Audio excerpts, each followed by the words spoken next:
Oi galerinha do YouTube, aqui é o Ítalo e hoje vamos falar sobre o meu novo tipo de vídeo.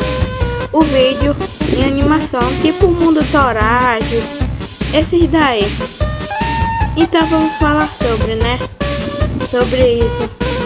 Eu tive uma ideia por causa do canal de um amigo meu, que ele me deu essa ideia. Luiz Neto, podem ir lá seguir o canal dele, se quiserem, né? Então, continuando. É bem legal fazer vídeo assim, é fácil. E eu acho relaxante esse parkour de Minecraft com a música do Pyro de Undertale. Aí fica legal também. E eu usei o Pickle para fazer o personagem e editei no CapCut. Então é bem legalzinho fazer, não é nada difícil. E também já tem muitos youtubers que fazem isso. Então, tchau e um beijo.